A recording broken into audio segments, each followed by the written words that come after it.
consequence, he's not at home very much.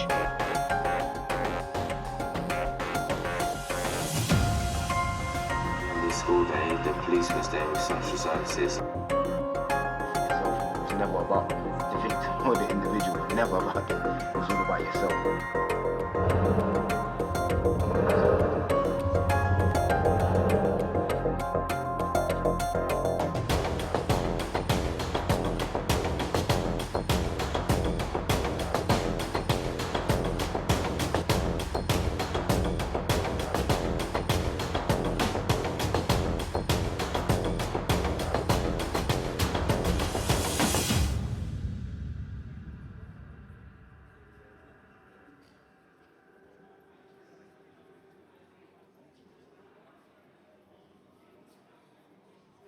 So I'm Penny Woolcock, and I guess I'm an artist, and I work primarily in film, but I also direct opera, and I've done some radio plays, and I'm doing an installation at the Roundhouse. So in a way, it's just the best way to tell a story. You know, there's not a particular way in which I have to do it.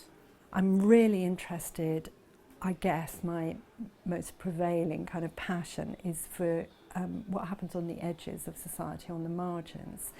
Because I think what happens there with the people that we throw away really tells us something crucial about the society that we live in.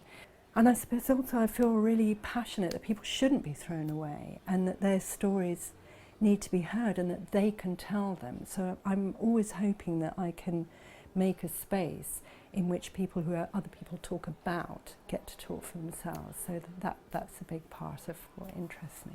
Yeah, my inspiration is very much about things that I don't know about or unexplored corners. And actually I'm happy to do it here. I don't think you have to go to some, I mean, I think it's really important to go to other places and tell those stories, but you know, 5 yards away from here there'll be things that we don't know about, and that you know, if you look carefully at anything, it becomes fascinating, I think. So from the world, I think that's where I get my inspiration from. Yeah, Utopia at the Roundhouse we're trying to do something that's not been done before, I think. So you walk in, it's an installation that you can wander around, and as you do it, you'll trigger stories from unexpected sources and from people who you normally wouldn't hear about. Very, very raw stories in which we kind of drag the city into the Roundhouse. Most of the time we just pass each other like that. And it's not that we want to, it's that people don't know how to make those connections. And so I decided that I would do something that was really about the kind of disparity between, you know, rich and poor and different people's experience. So it started off with going out and finding people to tell stories that I felt were, you know, unique to them, but that somehow told a bigger truth. It's a really powerful thing, and that's why I really believe that art is not just decoration, it's not some add-on, you know, and it's obviously a very easy cut. It's something that's absolutely central to who we are as human beings, and the potential for genuine change, because it comes through creativity, is it's like nothing else.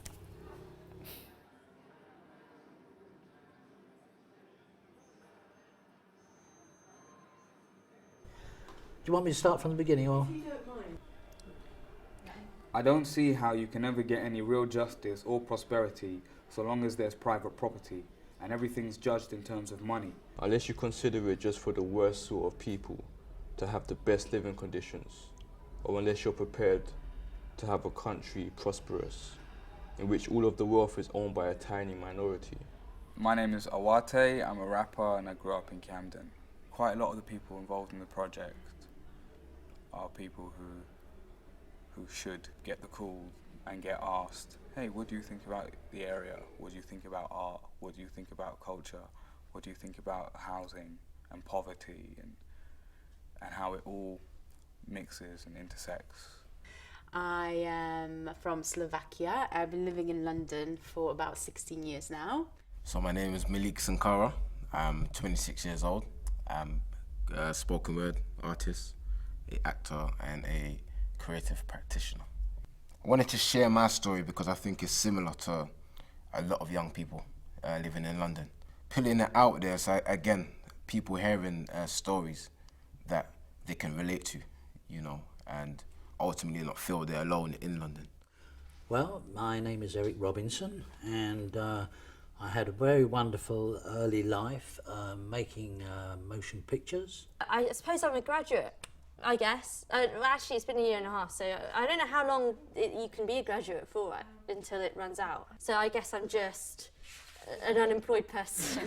I get the impression with Penny that she sort of picks up on things, and I suppose she picked up on something interesting with me, which I didn't even see myself. It's a rare thing for someone to come up to you and actually take the time to listen to your story. I am 47 years old, a stay-at-home mum. I have 2 kids, a dog, a husband, and yeah, that's me. The project for me represents that there are lots of different walks of life and lots of different stories, and in a way it's an opportunity to tap into those stories, because also in big city life you can walk by the same person every day and never acknowledge them. And this is a way, because I'm kind of nosy too, so you can open the door and find out something about them, and that can be quite enlightening and quite touching. People have so much things to offer, so many life lessons and experiences, and it's only when you sit down and actually engage with people and have a conversation that you realize that, and nobody does it anymore. So a project like this is a great excuse to witness all of that. I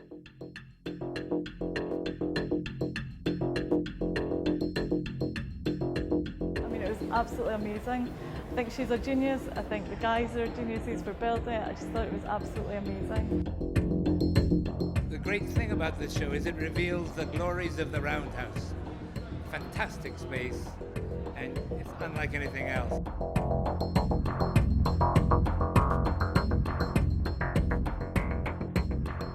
It was really nice to hear those stories for those hard to reach people really coming through, sort of bringing those unheard voices to the masses, which is amazing. I thought they were inspiring. I thought they were beautiful. I thought they were individual and unique and extraordinary. It really was all-encompassing about what is really happening in our world and what's important. It was very, very inspiring. Absolutely amazing experience.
back or sit down if they want, because I'm apparently 3 inches away from being a little person.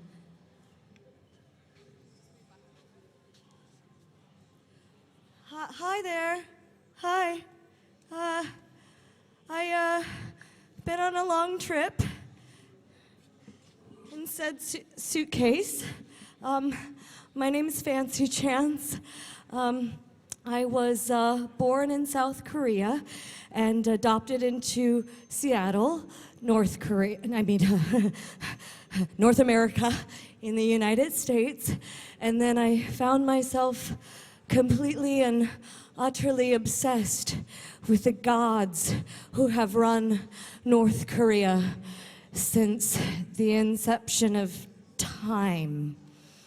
So I decided to go to North Korea and become a citizen and feel the glory of the place. And it was glorious. And no one was eating tree bark or making biscuits out of grass.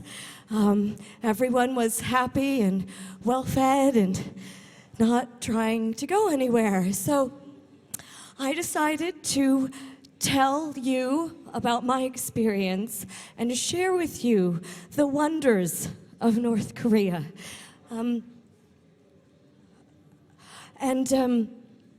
So first of all, I'm going to have you join in me with the singing of the North Korean national anthem. I did a translation, just a moment.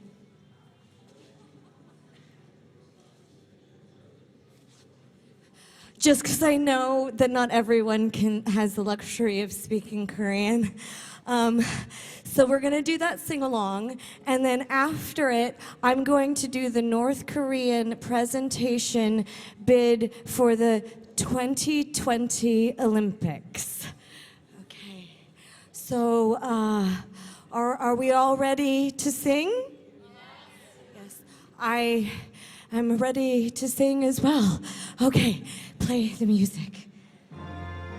Let morning shine on the silver and gold of this land. 3,000 leagues packed with natural wealth, my beautiful fatherland, raised up in a culture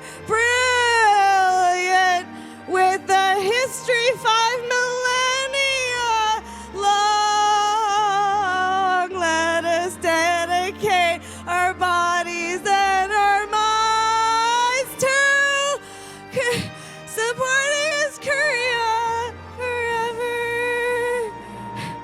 Thank you.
fancy chance doing something about North Korea, which is a suitably bonkers way of kicking off this evening.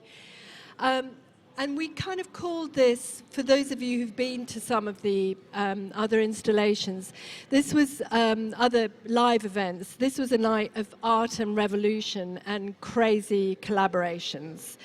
So I'm going to introduce who the other performers are and then come on and do another bonkers thing. But we've got Malik first, those of you who are here on the opening night, who's a really wonderful spoken word poet, whose initial words can be found in the dustbin over there, where he says that he was put in a stream at school where the highest grade he could get was a D, which is a fail.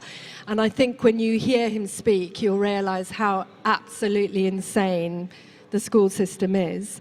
Followed by the wonderful New Era women who won the fight against developers to keep their estate. And they're going to speak, and followed by Ruben, who I also met, whose voice you hear in the installation in the bathtub, who explains that he managed to avoid being sucked into the life that a lot of his friends were in because he was shy. And then my friend Zimbo and I are going to speak about the revolutionary power of friendship. And then he's going to perform with 3 classical players from the English Chamber Orchestra, followed by Charlotte Church. So I hope you have a wonderful evening, and please welcome Malik, who's going to do 2 pieces for you.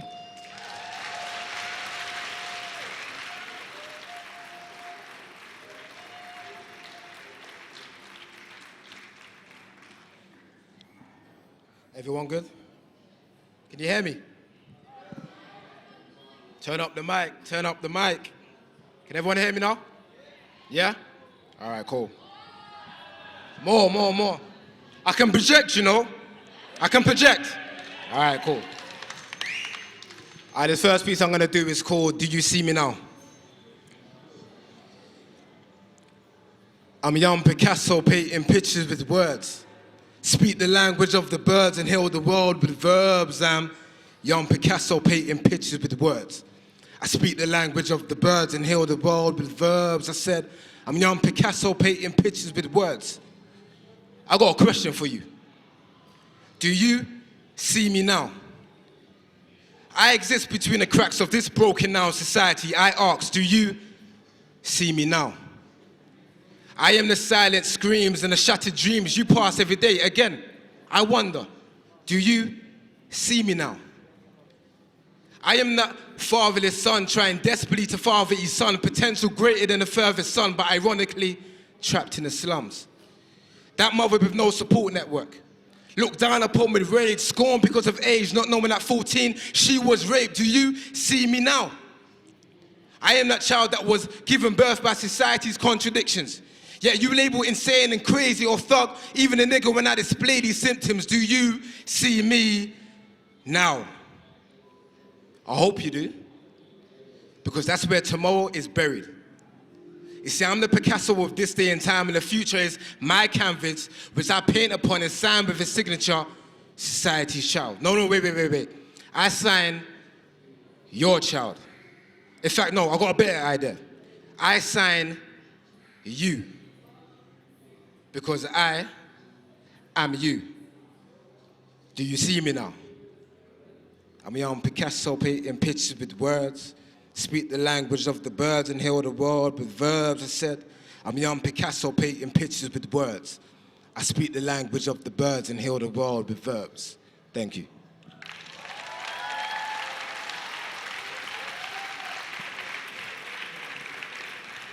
I want to invite someone up to the stage, my vocalist for the evening. Give a round of applause to Elsie.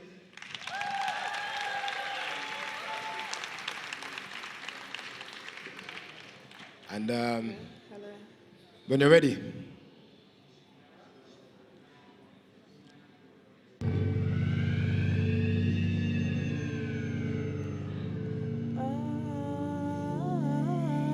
Low it.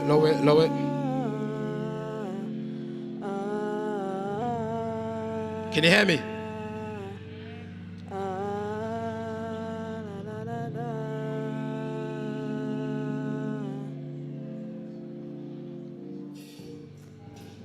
looking out my window, watching as the wind blows, trying to find my soul. Who knows, who knows, who knows? Looking out my window, watching as the wind blows, trying to find my soul. Who knows, who knows, who knows? Imagine a world where human beings didn't have the right to be human. Love wasn't our first language and we judged a man based on the color of his skin instead of what was deep inside of him. Imagine children wasn't our future and society is mother. Imagine we didn't nurture our seeds to blossom and instead just laughed as they pierced through the concrete struggling, gasping for a breath of fresh air. Imagine that our British blue skies wasn't clear and they were polluted with chemtrails and with the stench of modern man's greed. Do you know how hard it would then be to see the dreams of the young that sprung from old, unbroken houses? Imagine if mum and dad wasn't about to alleviate doubt that anything was possible. Then we would have a whole generation walking around blind to their own true potential. Man. So I'm glad we don't live in a world like that. I mean, can you imagine? People often ask me what my utopia is, and I simply reply, it's London. Can't you see? All right, cool. We've got a few things wrong with the world, like ISIS, but I believe our government has our best interest to alleviate those threats. And what about our own criminals, you ask? Well, of course, we got the beloved British police force, right? So, I'm just looking from my window, watching as the wind blows, trying to find my soul. But who knows, who knows, who knows? I'm just looking from my window, trying to find a wind blow. I'm trying to find my soul. But who knows, who knows, who knows? First time singing. You know, who knows, who knows, who knows? Who knows? Who knows, who knows, who knows? I'm just looking from my window, watching as the wind blows, trying to find my soul. But who knows, who knows, who knows? So I go by the name Malik Sankara. This is Elsie. I and I created this piece in regards to, the installation that I'm watching. But in view of recent events that's been taken around the globe, and in Ferguson, we want to dedicate this piece to Sandra Bland and all those before her. Black Lives Matter. Peace and love.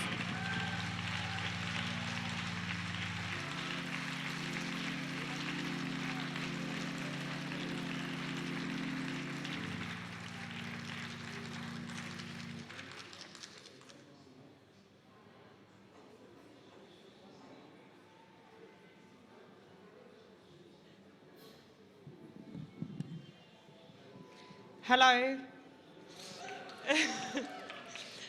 Right, public speaking isn't my thing, but Penny's kindly asked me to come along. We're from the New Era estate. So, for those of you who don't know our story, basically in 2014, we got a letter through our door to say that we'd been taken over by a new landlord, and our rent was going to go straight away up to £200 an extra £200 a week. So that meant we were paying £800 a month in social housing, which, okay, for social housing is expensive. Maybe for Hoxton, it isn't. A lot of the people that lived on the estate have lived on the estate for many, many years, myself included. I've lived on the estate for 13 years. And we was really unclear about the details and where it left us, and we were given another year's contract. And by this time, July, 1st of July, we were going to be either paying £700 a week or homeless. That left a lot of us really, really unclear about our future. So we decided to head a campaign. And we didn't have a clue where to start. We didn't know how to fight a campaign. We didn't know who to contact, what to do, but we did it.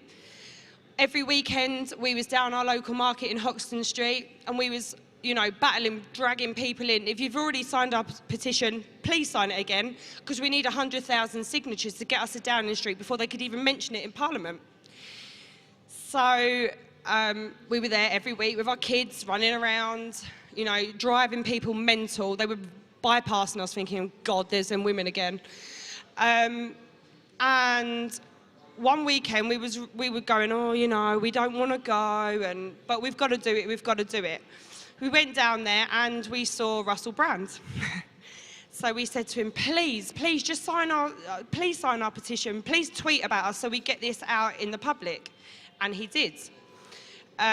We hit headline news on the Daily Mail, or the Daily Mirror, and after we did a bit of skullduggery that actually it was the richest Tory MP in the country that had bought our estate, along with Westbrook and Partners, who were notorious in America, in France, and they tried it before to get people out of social housing, to hike their rents up and get us out.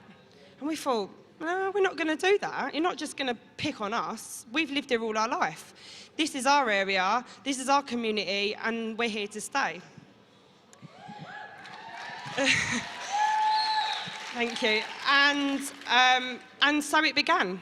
Every week, every day, we were emailing, we were meeting with MPs, we were meeting with the Benyans, and they were really shy about what they were going to do on the estate.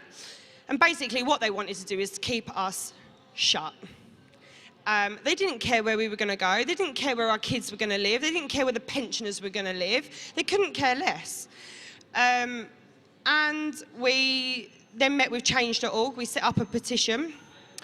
By the time we went to Downing Street, we'd reached 300,000 signatures, which was amazing. We led a march, firstly on the whole of Hoxton, which the Benyans owned a lot of that. So we marched down there, we maximum embarrassed them. They pulled out a week later. We were then left with Westbrook to deal with. And we thought, well, we've done it to them, let's do it to Westbrook. How hard can it be? So 2 coach loads of everyone on the estate. We arrived at Berkeley Square, very, very swanky Berkeley Square, I must say, with all the designer shops, you know, 15 minutes from where Mr. Cameron lives. And we marched and we marched and we made loads of noise and we stopped traffic and the police, you know, led us there and they were trying to bypass us and we said, no, we want to go the long route round. We want everyone in London to know that we're going to be homeless. And we can't afford £700 a week. So we did, and we delivered our petition very successfully. I banged the door down, hoping that Mr. Cameron would come, and he didn't. I presume he was on his yacht at some point in the south of France.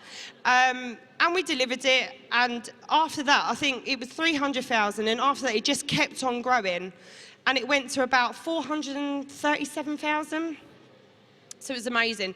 And we did it with the public support, because everybody identified with us that, you know, housing is a massive issue in London. You know, if you don't earn £3,000, £4,000, £5,000 a month, you're not elite. You're not elite enough to live in London. I was born and bred in London. My grandparents were born and bred in London. And I thought, I'm not going to lie down without a fight. Like, I'm not going to just go with my mattress on my back and sleep wherever you want to send me, in Birmingham, Manchester, Hastings. And basically, we just got so many supporters from everywhere. Everyone was emailing, everyone wanted to be part of us, and I'm guessing Russell probably had quite a lot to do with that. But nevertheless, you know, he helped us massively, and we was really, really grateful for it. And on the 19th of December, we was in talks with the council. The council weren't going to help us. You know, there's 47,000 people waiting on the housing list in Hackney alone. 17,000 of those are priority. So you can imagine what number we were. We weren't even in the top 10. And we just said, no, we're going to fight this. Our children are in school. We all have our jobs there. Our whole support network are based where we live. Single parents, we rely on our mums and our dads and, you know, family to help us pick our children up from school, or so that we can go to work to pay our rent, the extra £200 a month. The Benyons, as you can imagine, were furious, absolutely furious, that they had to pull out of the deal of the century. They also threatened us, tried to intimidate, they tried to sell stories to the papers about us. Not that our story was going to be headline news. I mean, who cares that 3 single working class mums wanted to save a home for their children? I don't know if that's scandal of the century, but for me it wasn't. And on the 19th of December, we got the news to say that Westbrook Partners had pulled out of the deal.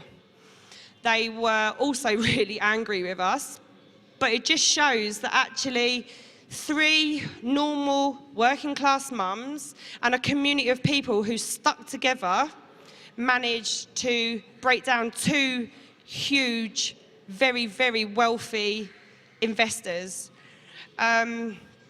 And we went through hell. Thank you. We went through hell. We had every emotion you can think of. We was happy, we were sad, we were angry. And I think the anger, you know, if any of you are parents in here, you know, if someone tries to take something away from your children and you know, deprive them of a future of living in London, you get really angry. Like, you know, if someone steals a bag of sweets off your kid, you're like, no, give that back to him. That's his. You know, and that's how we felt about our home. That is our home. We pay the rent. We've lived in Hoxton when it was rough. And nobody wanted to live in Hoxton. The cab drivers didn't even want to drop us off in Hoxton. They were like, sorry, love, we're not going any further. But now it's trending. We've got beach bars and we've got Shoreditch House around the corner and celebrities living on our doorstep. We are no longer good enough to live in that area. So they pulled out, and on the 19th of December, we won our campaign, so we fought. We then was taken over by Dolphin Living, and we was in long talks with them, which we have been in long talks with them, to secure a good deal for everybody on the estate. And we're the first estate in the country to try the means testing. So a lot of people get a bit scared when they say means testing. They think, oh, it's intrusive and you want to know what we earn. But actually, for us on the estate, we're all on lower incomes, under 60,000 a year as a joint couple, 40,000 a year as a household income. And what that means for us is that we're able to stay in our homes because our increase is not going to be any more than between £2 and at the maximum £10 a week. So, you know, we're looking at roughly, I don't know, £800 a month plus 50 quid. So it's 850 quid, which actually is a fair deal for people that are living in Hoxton and paying £430 a week. And I think our campaign reached out to a lot of people because we were working class people that stuck up for what we believe was right. And I think what we've been asked to do is come and tell you our story. And all our hope is that out of everybody here, that if you're facing the same struggles or different struggles, but the main thing is that if you stick together as a community, you can overcome so many things. It's about sticking together. And if you start dividing and looking at other people and what they've got and what they haven't got, you know, people face different struggles in life. You know, they might have 100 grand in the bank, but they might be really miserable. If you've got nothing in the bank, but you might be really happy. And I just think, if anything our campaign has taught people, that is come together, join local organisations, help people, do whatever inspires you to do. You know, we will always be grateful for the public support. I mean, it was amazing. When we turned up at Berkeley Square that day, there was 2 coachloads of people from our estate, plus, I don't know, there may have been 1,000 people on our march, and it was amazing. So I think what we would like to say today is thank you to everybody who helped us stay in our homes, and more so that our children aren't faced with moving schools. They're not moved with the upheaval of moving away from their families, and their life looks a little bit brighter in London now, I hope. Thank you.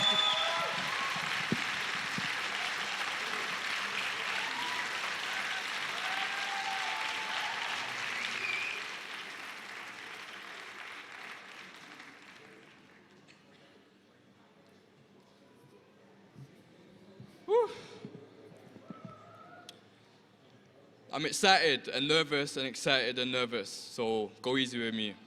I've only got 5 minutes of fame, so I'm going to get straight into it.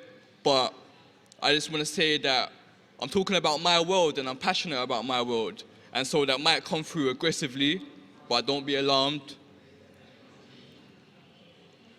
I wish I could rewind time to find the minds that initiated the design of where we reside in urban culture. So many lives have died, the worst for the same turf that cursed the olders, put them in hearse and comas, then birthed the soldiers that end up in cuffs, locked in mugshots with a scarred face for trying to live like Scarface in drug spots where guns pop. You will see Armageddon twice over on one block. Here's the subplot. When I was younger doing working class, I didn't feel financially deprived or working class. We learned to graph, I didn't feel marginalized. Living life in the margins of London felt like the norm. The birth of stars, as we survive day to day, it's divine. Turning crumbs into buffets, straight away like illegal is normal. Not even our sin show we are, stuck in a dystopia. So thoughts of leaving, we develop a big phobia. Plus we got all we need around here like a barber, apart from a new school mother and a consistent father, which keeps our souls in reach and close, even predisposed to drama. Walking through this council estate, I begin to wonder who designed the infrastructure. It's a big conductor of negative energy these kids are under. Plus, in the slums are building blocks that look like a deserted wasteland in the gift of summer. A graveyard in winter where we bury youths who piff the ganja, then lift the guns car. Shots and sirens remind me of fireworks in the midst of thunder. So when the elders say don't walk my path, it will scar your feet. There's no turning back once you're in far and deep. Hard-headed youngers don't listen. They just want to laugh and seek pleasure in all the evils embellished and bathed in treats. They can't see past the streets when the fast money comes. Chains and clothes are not expensive, but bring consequences that are hardly seen. From young eyes, probably why they label us the hard to reach. That's a fallacy in a chain that keeps our potential in bondage. According to my books on neuroscience and the anatomy of the brain in reference to adolescence, emotions are intrinsic in them. Teenage behavior is predominantly controlled by the limbic system. So most of our decision-making and impulses stem from and indulge in the 4 Fs, which are aroused by everything we experience on our doorsteps. So what are the 4 Fs? Fight, flight, feeding, fornication. You take these pleasure, adrenaline seekers, still undergoing neurodevelopment, benevolent when born and raised where day-to-day activity constantly appeals to our instinctive nature. Adolescent behavior, emotions are intrinsic in them. They lack the necessary life experience and a fully developed prefrontal cortex to be in sync with wisdom. So risk-taking is a frequent urge within them, which nurtures the rebel who grows into a criminal with a mind that's lawless. Let's put what I'm saying into context of my environment in relation to the 4 Fs. Fight. Nothing says enticing to a kid rising in social circles like fist fighting, all for the respect.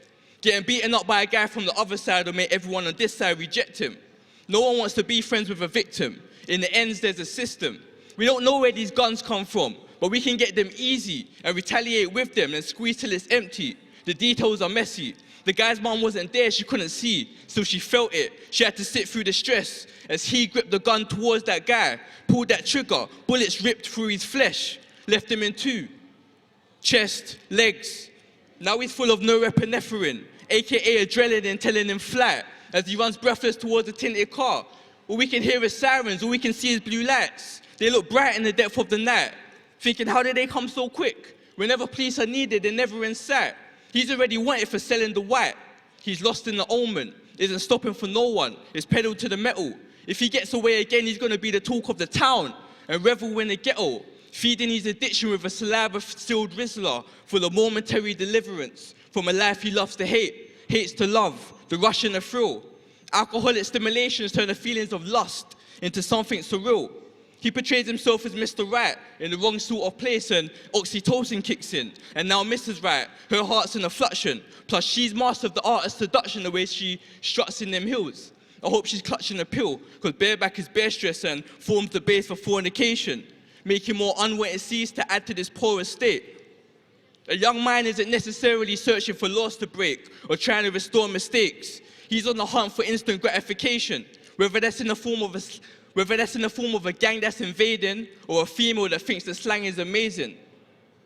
I'm anticipating a time where the youth are taught in schools how to manage emotions, exercise patience when driven by malice and coding, what it means to be a woman, what it means to be a woman, what a man is involved in, the difference between love and lust in a moment of passion and moaning. Children are the results of the habits we show them. I feel like there's too much emphasis and put on financial deprivation, black on black crime elevation, and how many young ones are sent to prison. We're too relaxed with a reactive approach that keeps us in a cycle of backflips. We're victims of the limbic system antics. I call it the Utopia. I do hope we are, in this lifetime, able to achieve what Penny Woolcock brought to the stage, Utopia.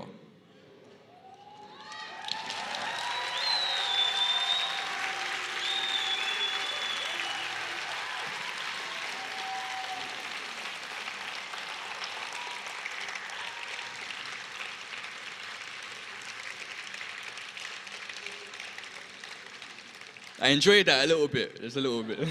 Thank you, you lot have been amazing, thank you. So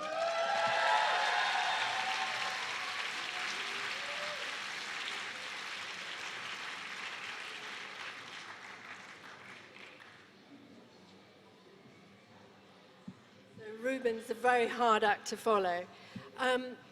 All the way through Utopia, we've had lives 2 evenings a week on Wednesdays and Thursdays. And a lot of people have talked about grassroots movement and a new kind of politics that is from the bottom up and not from the top down. And so we've been thinking a lot about how you actually do that. How do you form a grassroots movement? And I think the New Era mothers have given us one example, and part of that is about forming alliances. The alliance that they formed with Russell Brand that brought the publicity that they needed, but they were organized, and so the two together is what made something very, very powerful. And the only way you can do that is about stepping outside of your own bubble and the place where you feel comfortable. And I think that's something that Zimbo and I, we realized today we've known each other for 9 years, which is a bit shocking, wasn't it? It's a bit crazy, isn't it? Yeah. It's a bit crazy. And if we hadn't met, there would be no Utopia installation. There'd be a lot of people dead who are now alive, and that comes through the revolutionary power of friendship, but also kind of not being afraid, really, to take a risk. So we've had a kind of massive impact on each other's lives, completely, him on me and me on him. And when we met, there was every reason for both of us to be suspicious of each other. And I was told, don't trust him. He's, there were videos all over the place, which is all about, shooting people and stabbing people and selling drugs and whatever. He was very, very notorious, and you were very suspicious of me, right? Yeah, I was.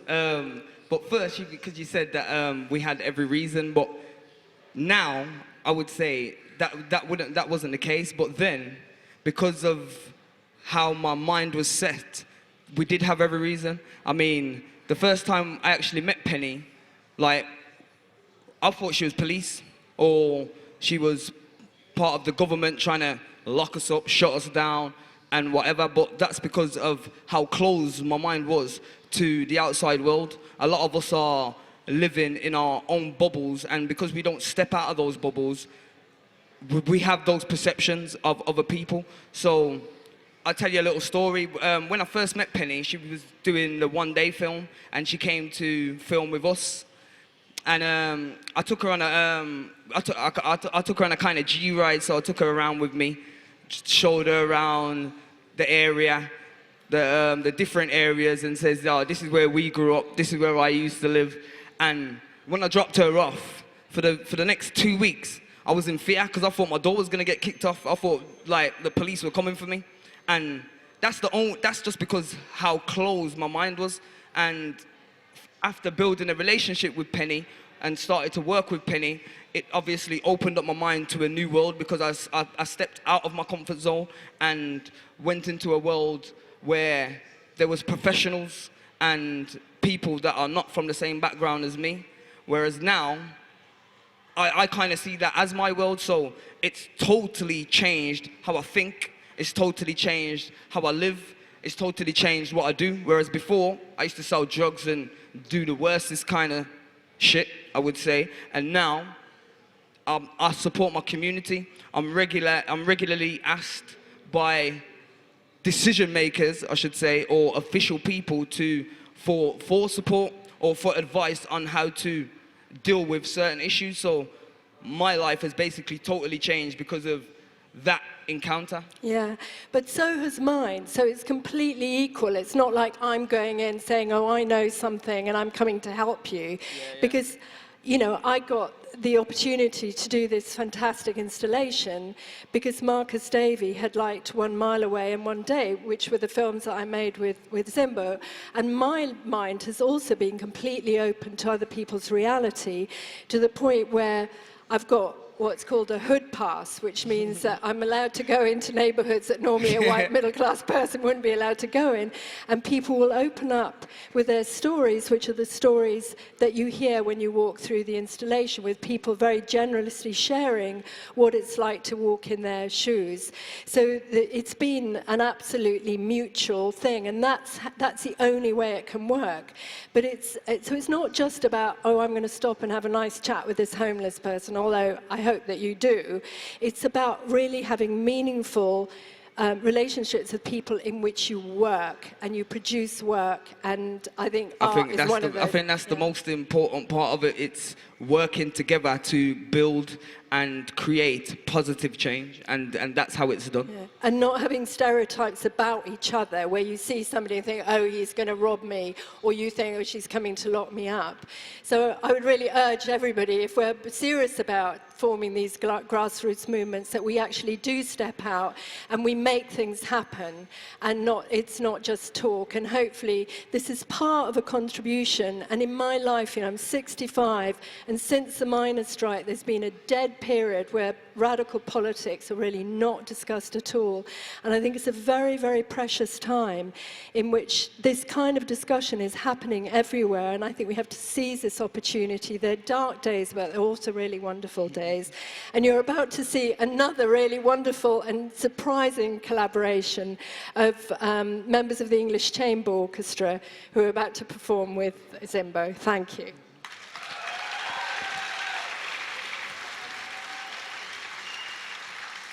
Can we give Penny another round of applause, please? Because, yo, she's big in this thing. All right, I'm going to introduce the strings that I'm going to be performing with today. We've got 2 violinists and a cello. And you know what? This is a bit of a dream for me, because ever since I was young, or ever since I was rapping, or I was making music, I've always wanted to perform with strings, violinists, cellos. So it's definitely a dream for me. So I'd like to introduce my string, I would say string quartet, but it's only 3, but you know.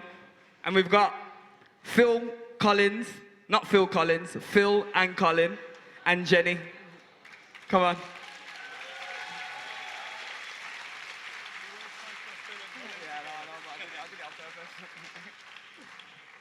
All right, are we set up? We'll give them a few seconds to set up. How's everyone doing? How did you like the show? All right.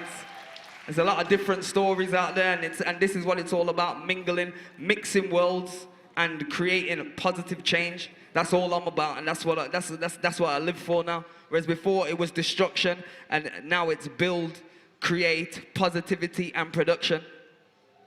So, sound man at the back, can we get the first click for the first song, please? So we're not using no beats today, we're just using a click to keep the timing. So can we hear it? Can we hear it, please? The first click. Okay. Okay. All right, so the first song is called If They Could See What I See. Yeah, and that's really kind of trying to share my vision. And hopefully, if we can get a lot more people to see the same vision as me, it's peak. We're gonna see some serious changes in the future.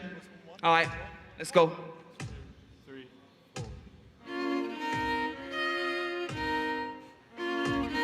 If they could see what I see,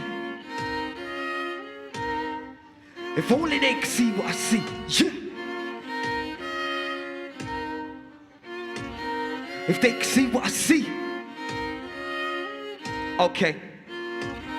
if they could see what I see. Now I'm free from this imaginary prison. This ain't no Noah's Ark, but I was blessed with a vision. Used to let my guns bark up for the love of my niggas. Now we don't even talk. Shaitans on a mission, trapped in the system like crabs in a basket. As one struggles to climb out, they pull him back in. The phrase speaks for itself, we call it trapping. Bad mind's the dominant force, so let's jack him. You playing checkers or chess. Police want us on the road so they can arrest. And you still on the road like you working for them. Can't get no money if they can't put the man them in pen. Check the levels, the youths them were growing the best. Red devils with music that's good for your head. Vegetables battling to wake the dead. Watch me wrestle, I shall not leave no fled. If they can see what I see, if only they can see what I see. This ain't what we should be doing, this ain't where we should be. Are you content with how you living? Do you wanna be free? I ain't rapping, I'm just planting the seed. If they can see what I see, if only they can see what I see. This ain't what we should be doing, this ain't where we should be. Are you content with how you living? Do you wanna be free? I ain't rapping, I'm just planting the seed. Just imagine if we always doing what we were supposed to do. Nobody trapped on the corner but they're selling food, black owned. So the youths are doing better up in school, raising professionals like it wasn't nothing new. We got the power to flip the whole economy. Hey yo, what's cracking my people? Come follow me. Your grandkids are never know poverty. I did this for my brothers, ain't no nigga stopping me. Here to set the trend, man a trend starter. Ain't no chaos in my own, one order. Everybody living good, got to run like water. Foundation set for my son and daughter. Big masala got, I'm thinking evaluating the whole way of life. You got a smile on your face, you ain't nowhere nice. If the shit don't work, why did the same shit twice? You ain't about your business, you just on the hype. Yeah. Just gonna let the music play for a little bit, you know. Let the strings, we're gonna vibe to the strings. If only they can see what I see. Yeah. See my vision, my brothers. See my vision. Yeah. Please, see my vision. Alright. I see young Capone buying and selling homes. Liquor dress, still on the block, but the block he owns. Picture that, brothers doing more, we ain't shutting O's. Meezy's on a mad thing, abroad exporting gold. Linking up for meetings round the round table. Businessmen, can you see it? Are you able? We all got rich again, I saw it first, for that I'm grateful. Trying to share the vision, but the mission's painful. Brothers round the world with shit locked. Little dealer moving corporate with a big job. Castro's franchise bigger than Big John's. Feel what I'm sizzling, dog, have you switched on? No time to waste, to free your people is my occupation. Fall of an empire, rise of a nation. We used to build pyramids, we were never cavemen. Just imagine where we'd be without manipulation. If they could see what I see, if only they could see what I see.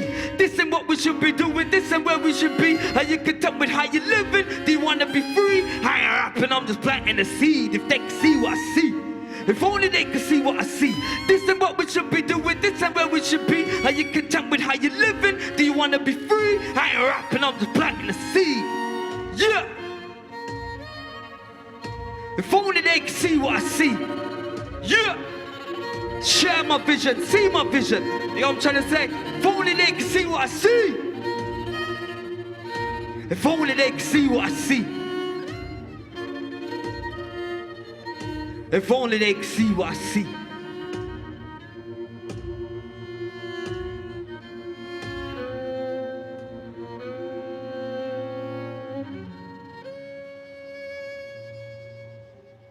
Okay.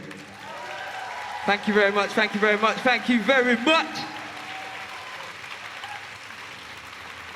Okay. For the next song, I'm gonna introduce the hardest vocalist in Birmingham, Marissa. Come on, let's do this. Okay, she's gonna help me with a little harmonizing and vocalizing. Hey. Sound man, can we get the next click for the song, please? I beg you. Alright, this one's called Use What You Know. And it's one of Marissa's songs that I remixed. You know, I stole it and now we're doing this thing. Violins again, let's go. Can we get some level on her mic, please, on Marissa's mic, thank you. Warm hands, let go. Warm hands,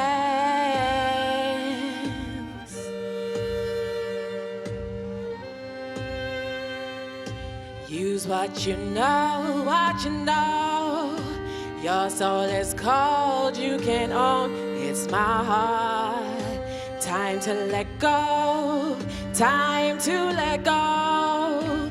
Your soul is froze, you control. Live my heart. It's my heart. Abandon wrong living, now make it God willing. Found a gold mine, about to make a damn killing. Used to be dope, now it's documents I'm handling. Eating every day like every day was Thanksgiving. Hitting my target, sharpshooter, I can't miss. And life's been great since I stopped dealing with the half-wits. Attaining knowledge got me paid to rot it. You won't go far with a head full of garbage. I studied the market that I'm about to exploit. Till my brothers are free, I'ma make noise. With the voice of a lion, they put me in jail cause I'm exposing the liars. Selling us garbage, we no longer buying. Young brothers on the rise, no longer dying. Using what we know, do we ain't trying. Getting generation money use, set for life, for life. Use what you know, what you know. Your soul is cold, you can't own. It's my heart. Time to let go, time to let go. Your soul is cold, you control. In my heart, it's my heart. I went soul searching, now I'm living for a purpose. Killing ego till me reaches the surface. Feeling like Neo as the force within emerges. Talking different in my verses, so I got them nervous. We build a nation like the Moors, living by the law of the land. Got me shitting on the courts, I was married to the streets, like we divorced. She was fucking everybody, greasy liquor whore. I put the shit on pause, had to let go. Now I'm doing well, true, I'm using what I know. Taking control as my state of mind grows. Got the world in my hands, I'm laughing at my foes. I refuse to be a clone, so I stand out. Still beefing with the pole, through my background. I'm on a mission and I ain't about to stand down. No trivial shit, I got my land now. Yeah, yeah. And I'm stuck in the middle of, can't seem to get the better of what was in my head, some BS that you said. Yes, I bought into it at one time while you continue spinning lies. You're spinning in my eyes, in my mind. I battle with my pride. What you know, your soul is cold, you can't own. It's my heart. Time to let go, time to let go. Your soul is froze, you control. In my heart, it's my heart. Warm hands, let go. Warm hands.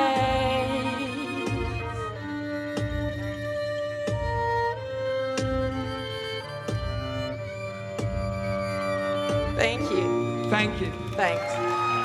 Easy. Big up Marissa. Big up Marissa. All right. Thank you. There's a lot of love in the building. A lot of progression. A lot of positivity. Let the room fill with positivity. All right. All right, all right, all right, all right. The next song is called If I Could Change the World. And this is kind of my idea of utopia, to an extent. I could go a lot deeper, but, you know, this is all I could fit in a track. So, sound man, can we get the click for the last song, please? I beg ya. Okay. If I could change the world. Yeah, yeah.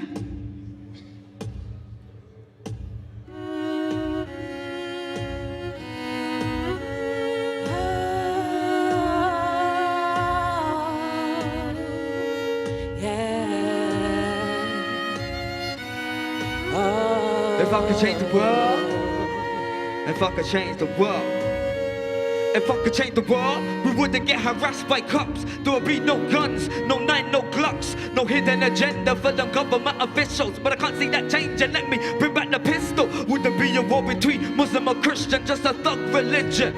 Ain't no thugs in prison, no rich or poor, just comfy living. If I could change the world, nobody would be hungry.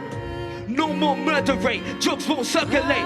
Weed grows like grass for brothers to burn away. Niggas are never bitches, bitches are never girls. Every man that treat his missus right, if I could change the world. Fly and synchronize like birds, words have no meaning. Strictly energies to deal with, no teeth in. There's enough to go around the village. If I could change the world, here's what I'd change in it.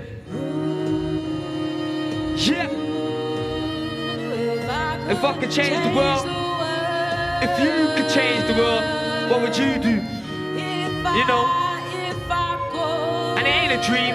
This is a reality. We can change it. Yeah, yeah. There'd be no self-hatred, not a name racist. Brothers with no gold, land, acres. Meditation got me thinking deep. Is this a place where you can manifest your dreams? I wouldn't change the weather, though I let it be. Cause certain things for change, certain things for leave. Knowledge of self is key. So if I could change the world, it would be peak. Car. Every man would have the power to free himself. He ain't free-minded, they probably ain't feeling well. Lost in the world and need a help. Alter within, cause within reflects what's out. A place where we all change our positions. And little kids would never go missing. If only I could change it with my lyrics. If I could change the world, here's what I'd change in it. Yeah, you know, as I said, do not think this is a dream, it's a reality. And the first thing we have to do is change ourselves.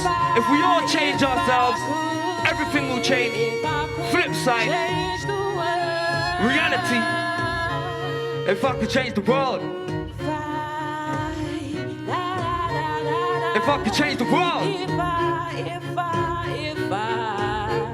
if I could change the world.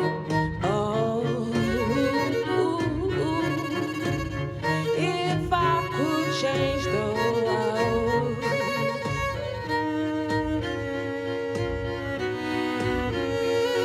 Thank you to the violinists, the celloists, you know.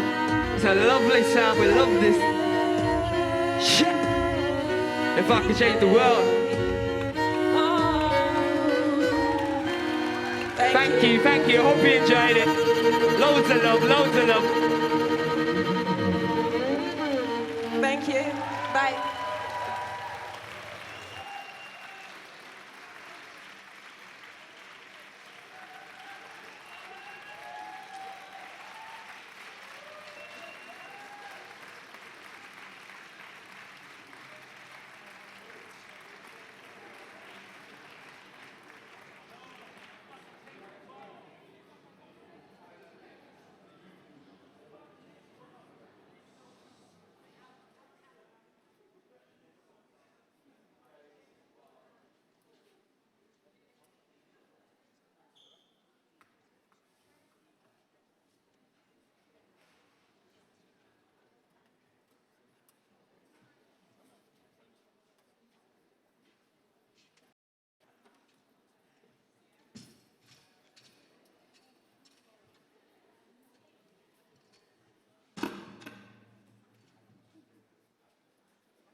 two-mic situation.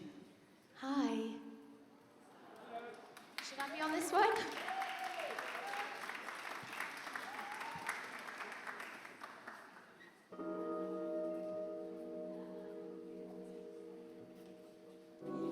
We have a rather full stage for you here. This is my lovely band and London Contemporary Voices. I'm going to start off by talking a little bit. At weddings, funerals, football matches, we are together. We are together in war and together on our knees in worship. In grief and joy, together. We protest together, feel outraged together, and celebrate together. An audience in a cinema shares a heartbreaking moment on screen and sheds a tear together. Hundreds of thousands of Stellar Oasis fans bellow, "Sally can wait," together. In tube trains, we even feel all alone together. Are we just individuals? Each a particular arrangement of particles with no common thread other than having a similar arrangement and being, as far as we know, alive? Sometimes it feels like that. When we look at how humanity behaves and see individuals profiting from the suffering of many, and also hear of others being openly proud, even self-righteous about their lack of empathy, it is easy to make the assumption that we are indeed a species of atomized, self-interested creatures. But when you consider that all matter at the very beginning of the universe was once a singularity before it exploded into everything, and that our very beings are made from those spun-out atoms, this assumption starts to seem desperately far from accurate. We are all made of stardust. So therefore, we are all connected. Since the beginning of humanity, we have also felt something else that connects us. It has infuriated scientists and kept philosophers in red wine and opium for millennia. Since we're all made of the same stuff, it's not too far of a leap to say, if I abuse someone else, I'm essentially abusing myself. If I dehumanize another, I am dehumanizing myself. Understanding our own consciousness as individuals and as a species will be a major step towards making the world a better place. Albert Einstein described consciousness beautifully. He said, "A human being is a part of the whole system called the universe, a part limited in time and space. He experiences himself, his thoughts and feeling as something separated from the rest, a kind of optical delusion of his consciousness. This delusion is a kind of a prison for us, restricting us to our personal desires and to affection for a few persons nearest to us. Our task must be to free ourselves from this prison by widening our circle of compassion to embrace all living creatures and the whole of nature in its beauty."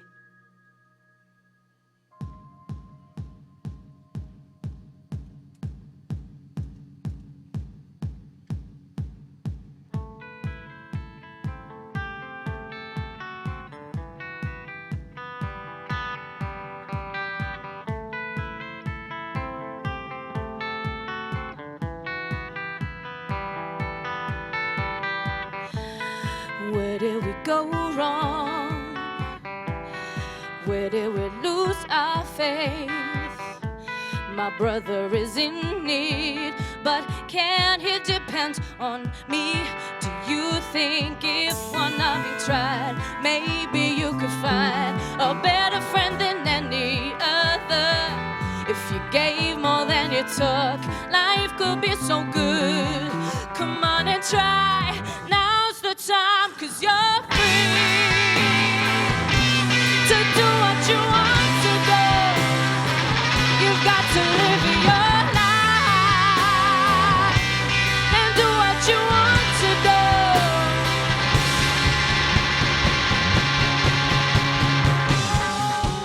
Do what you want, do what you wanna. Do what you want, do what you wanna. Do what you want, do what you wanna.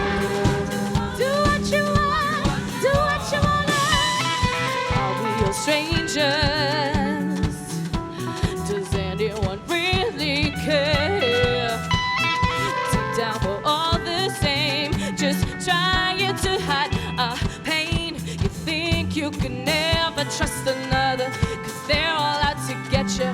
We have to live in this world together. If you open up your heart, love can finally start. Come on and try, now's the time, 'cause you're free to do what you want today. You've got to live your life and do what you want today. You're free to do what you want today. You've got to live your life and do what you want today.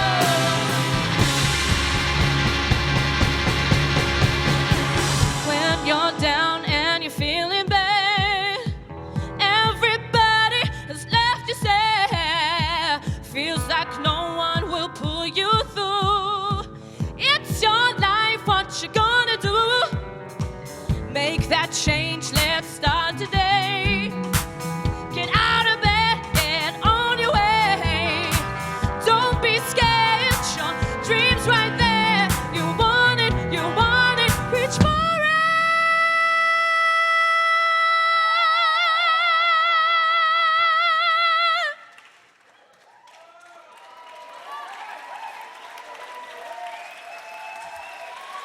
'Cause you're free to do what you want to do. You've got to live your life and do what you want to do. 'Cause you're free to do what you want to do. You've got to live your, you've got to live, you've got to live. Woo! Do what you want, do what you wanna do. Do what you want, do what you wanna do. Do what you want, do what you wanna do. Do what you want, do what you wanna do.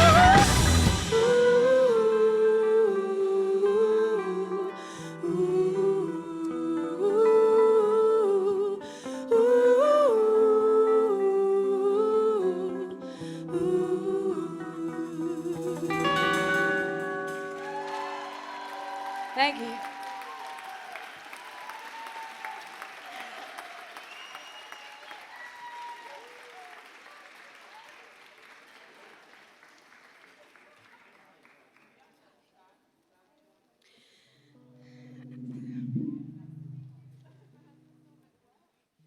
So, love you too, darling.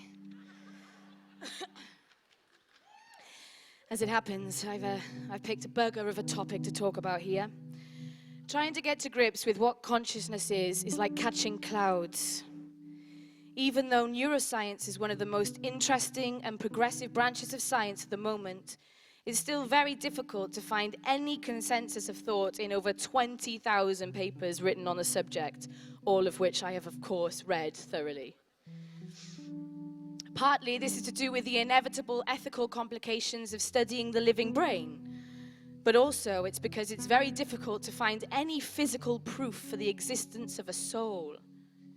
One of the best ways of studying consciousness, and perhaps getting close to examining what the soul is to look at those moments when consciousness is absent from the body, when we sleep, and particularly when we are under anesthetic.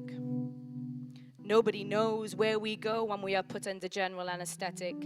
Slipping so deeply into the unconscious mind that you don't notice a scalpel entering your body is about as close to death as a human can possibly go. And it's also one of the most commonplace medical procedures in the whole world. Sleep, however, is a very different level of unconsciousness. You'd certainly notice someone carving you up as you had a snooze. And there are very interesting practices that lead one to explore the dream world more fully. With the practice of lucid dreaming, one can extend and control the dreamscape, explore the most radical edges of the mind's imagination. All you have to do is know that you're dreaming.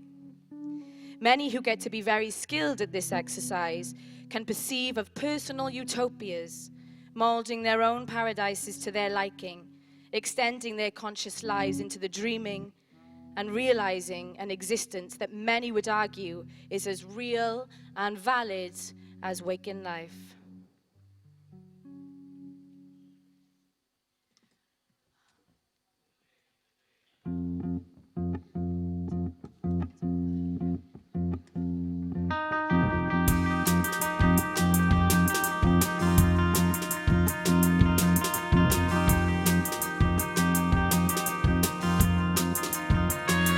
I can't dream.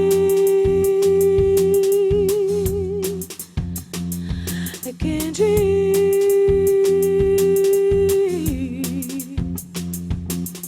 I've been a castle for a crystal cup.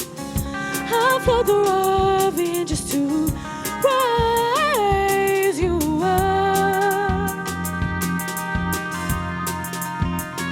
I can't dream.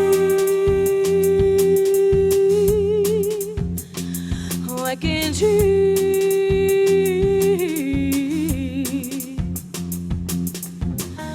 Freeze in the snow for your favor of you. Whip up a firestone just to warm you.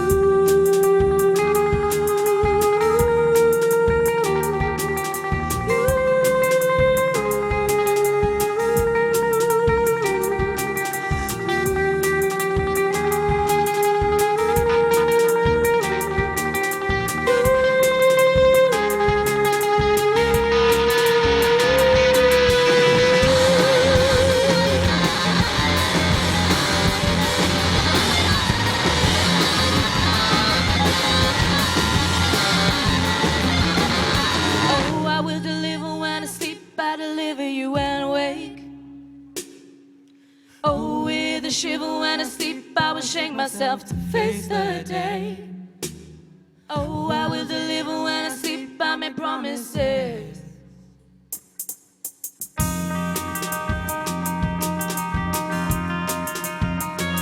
Oh, I can't dream. Oh, I can't dream.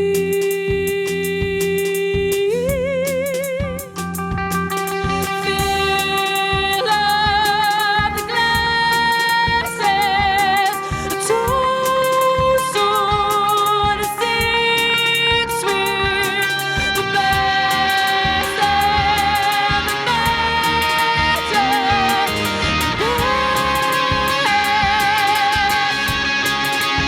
ever and the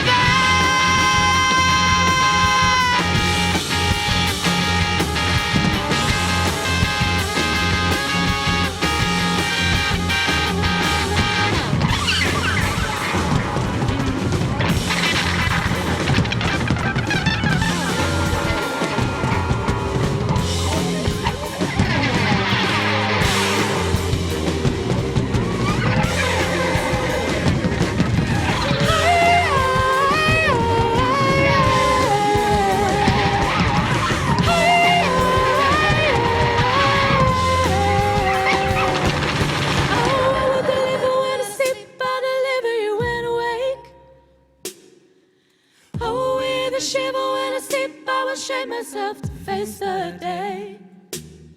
Oh, I will deliver when I sleep. I make promises. I make promises.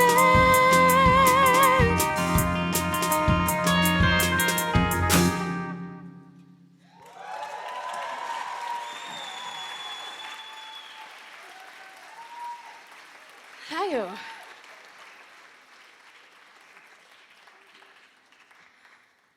I'm going to talk about myself for a little bit now.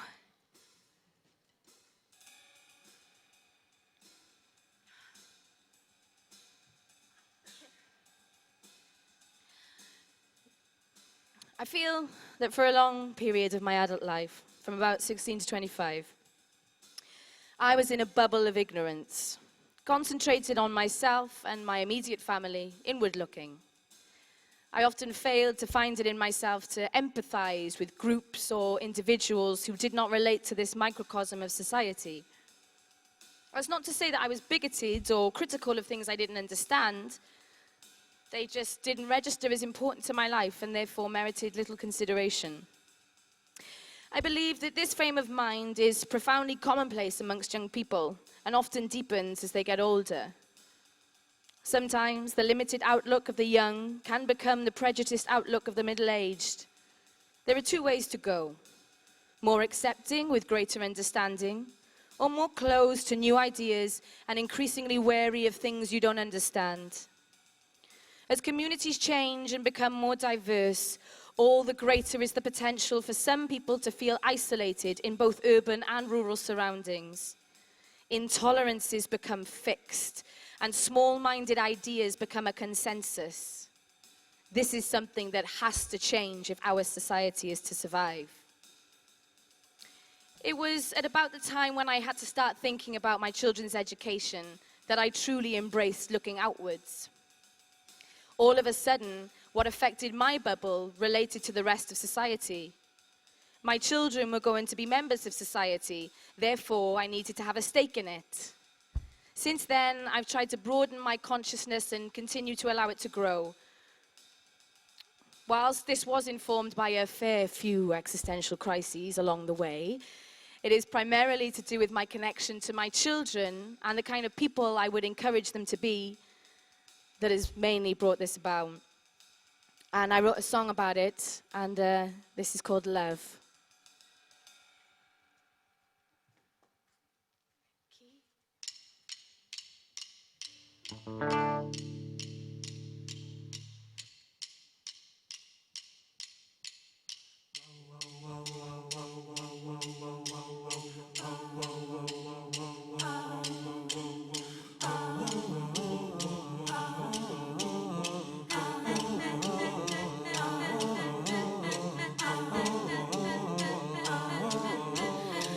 When I came out from the river,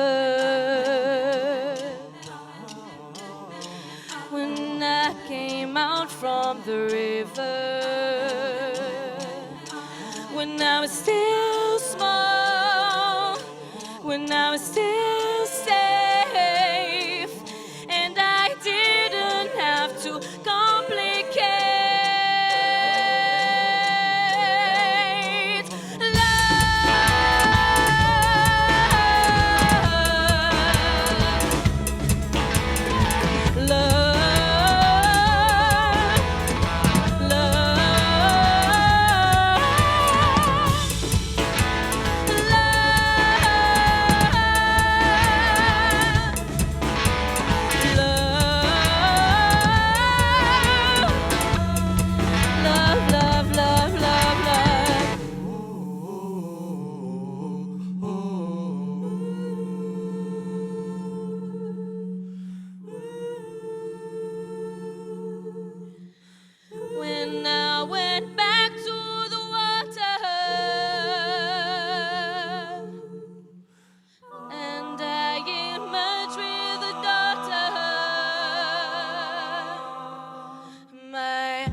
Thank you.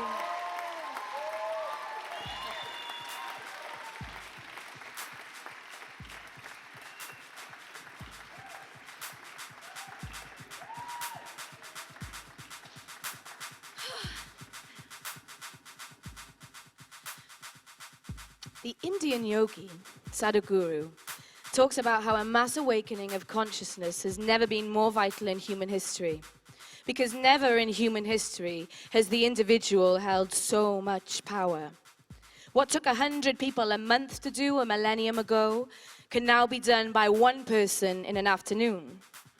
And some individuals wield so much power as to make them critically dangerous to all others in humanity and nature. Some individuals in governments and corporations, in order to increase their power, capitalize upon our false assumptions, especially when it comes to what we consume and who is our friend.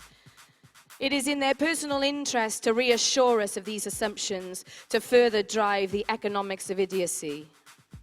How do we change that? Beyond trying to convince people that they should flock to a stone circle and welcome the age of Aquarius, it's not easy to see how those of the same opinion as Sadhguru can convert your 56-year-old UKIP-supporting cabbie.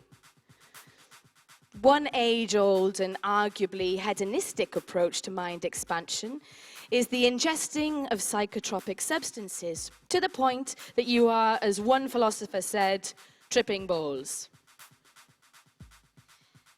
A particularly bizarre but fascinating consequence of taking the drug DMT, and I should point out at this juncture that I have never actually taken it. But what is interesting is that the vast majority of people who have taken it in test conditions experience very similar hallucinations. Things like infinitely complex helix patterns and spirals, humanoid beings acting independently that shaman raver Terence McKenna described as machine elves, but also the loss of the sense of self, a feeling of universal unity and love, existence beyond the realms of time and space. Afterwards, people have described their trips as life-changing, boosting creativity, and sometimes even alleviating the fear of death. When you find out that DMT is the chemical that the brain creates when we dream... Oh shit, wrong page.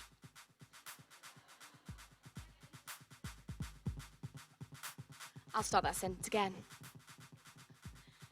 Oh, I've lost it all now, Christ alive.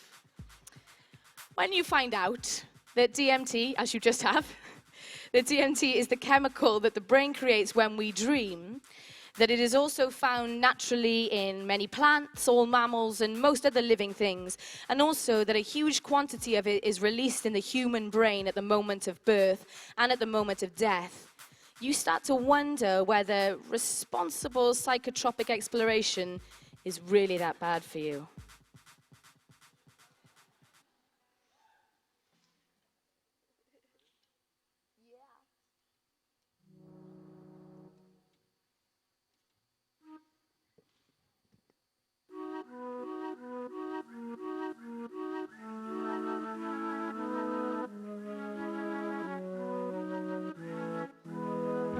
Let me take you down, 'cause I'm going to Strawberry Fields. Nothing is real, nothing to get hung about.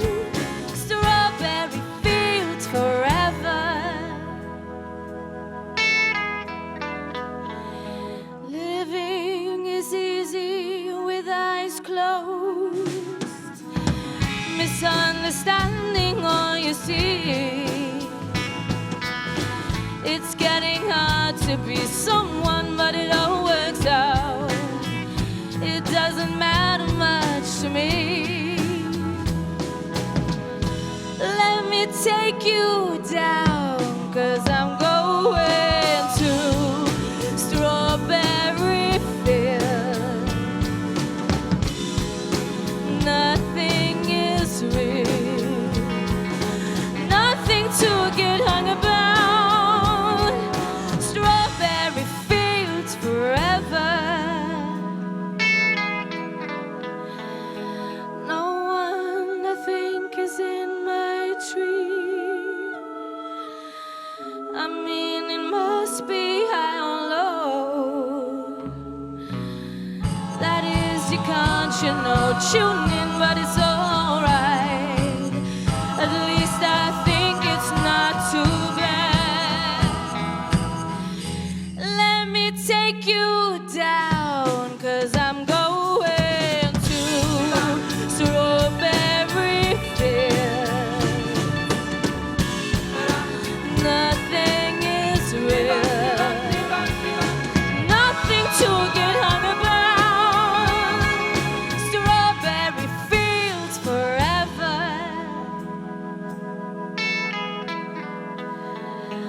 Always know, sometimes think it's me,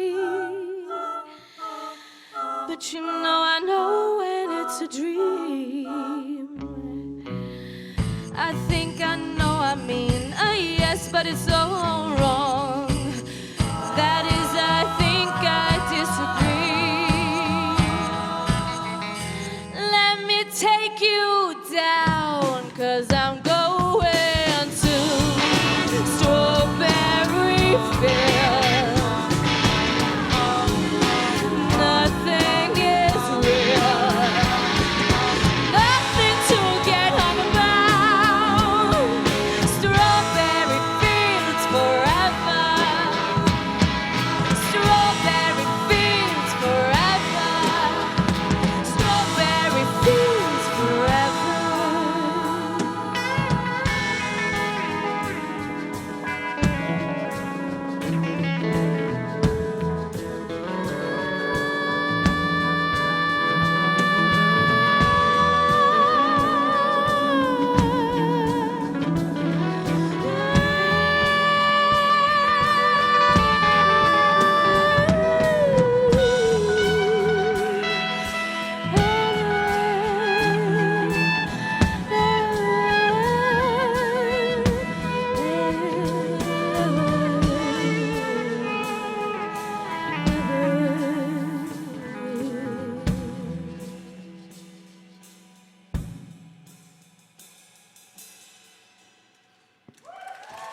Thank you.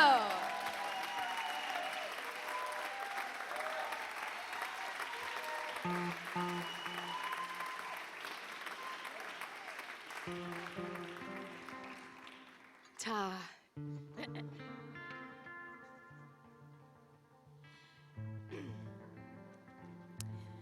Of all the crazy, mind-bending theories that quantum physicists and cosmologists come up with, one of the most far-outs is the idea that consciousness actually creates reality.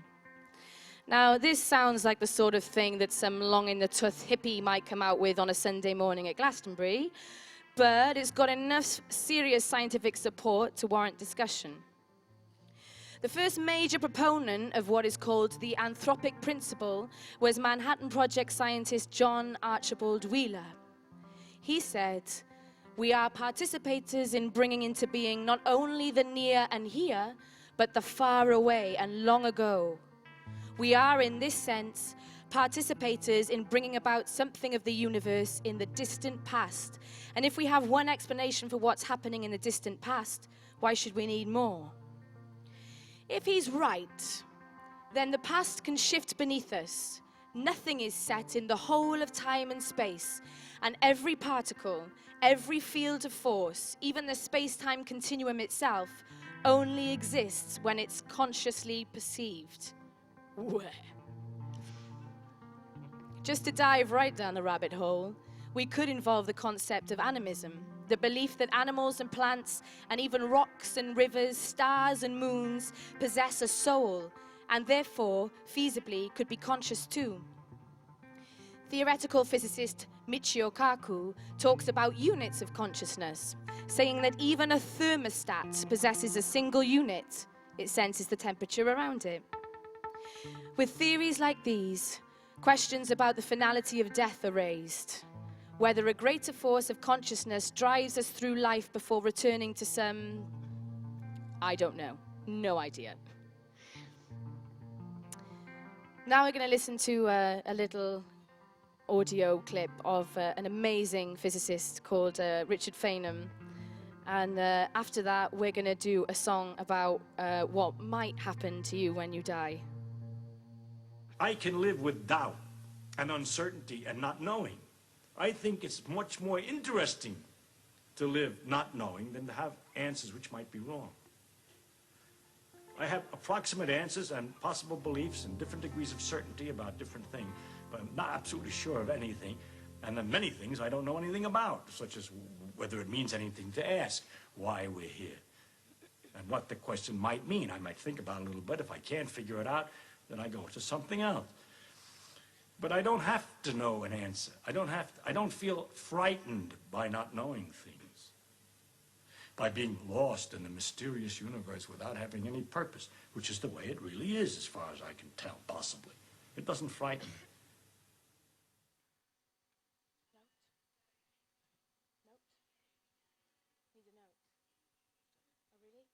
Sorry.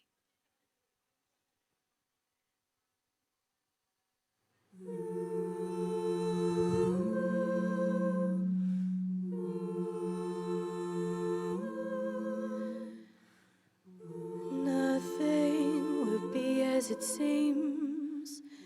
Those rivers, houses, and trees are not the same ones that you knew, but they still tug at your heart. The memory of your heart, you mustn't let it get you down. You mustn't let it get you down. You mustn't let it get you down. This is how not to be surprised when you're a ghost.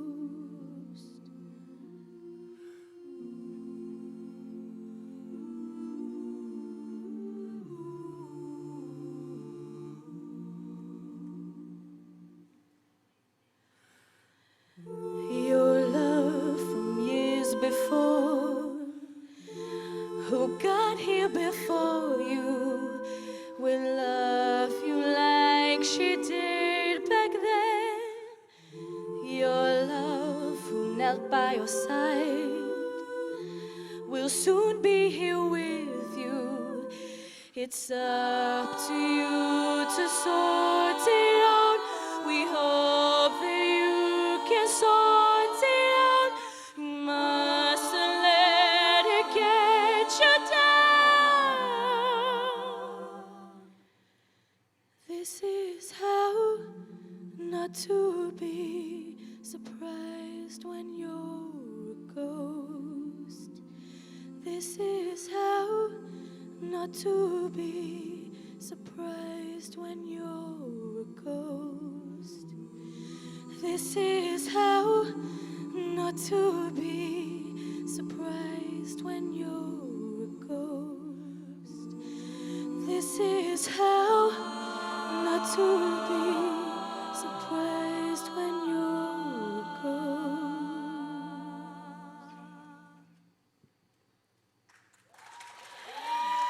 Just think what you could get done.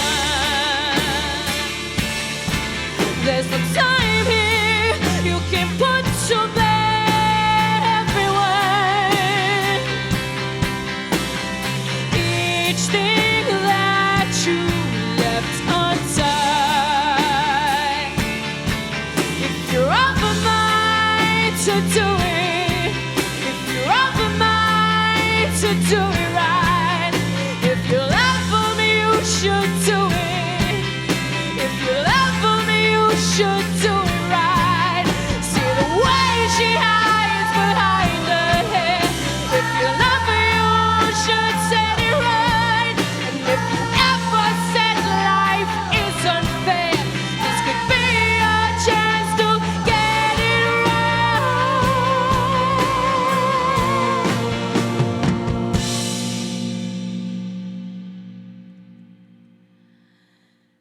This is how not to be surprised when you're a ghost. This is how not to be surprised when you're a ghost.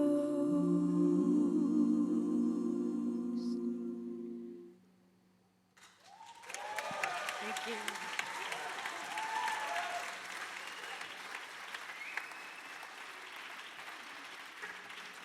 Thank you. So, popular discussion on what consciousness is hardly new. There were loads of people in the 60s who were talking about all this stuff. Then there was the revival with Gen Xers like Kurt Cobain and Bill Hicks. But the way the Western world has gone is the way of self-interested capitalism and empty consumerism. So I suppose my utopian idea would be that we all strive to open our personal and collective consciousness and have a lush time while spreading love and empathy and hope across the world.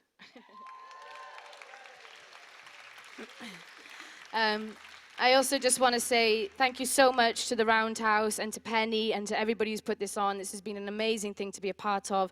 Thank you to all of you lovely people who have sit here and listened to me waffle on for donkeys, yes. And we're gonna party like it's 1999 right now. So if you fancy standing up and shaking what your mama gave you, I will be really, really impressed. But I also want to welcome Zimbo back to the stage, ladies and gentlemen.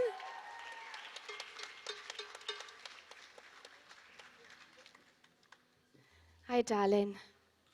Hi. How's it going? Back again. Yeah. So you should all be dancing like crazy motherfuckers, okay? This is Groovers in the Heart. A remix.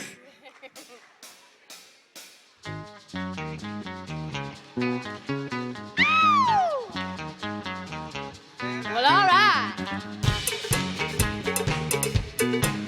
Yeah. Okay, can we see you moving? Can we see you moving? The chills that just fell on my back keep me filled with satisfaction, and when it's done, satisfaction of what's to come. I couldn't ask for another. No, I couldn't ask for another. Yeah. Your groove, I do deeply dig. Whoa, was only the bridge. My supper dish, my second wish. I couldn't ask for another.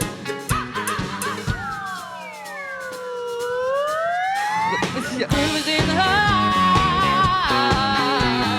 Groove in the heart. Groove in the heart. Groove in the heart.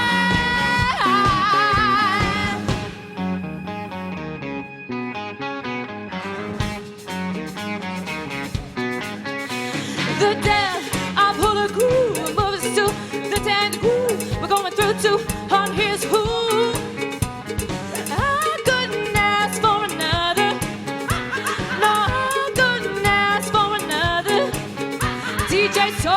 Was on a roll, I've been told he can't be sold. He's not vicious or malicious, just a lovely and delicious. I couldn't ask for another. Well, let me see ya groove, get low, bust a move. Excuse me, little miss, if I get a little rude, I can't help myself. It must be the tune I'm out. I ain't going on no time soon. Back it up on me. Let me see you shake that I'm in the yard like every single day. Got me in the way, but I'ma break that heart once the back breaks. We can make love on the dance floor. Let the music take control. Groove is in my heart and soul. If you feel the same, then baby, let's roll. I'm a star. Anytime I go hard. They say I should stop, but I'm be like, nah. I really wish I could, but I can't, cause groove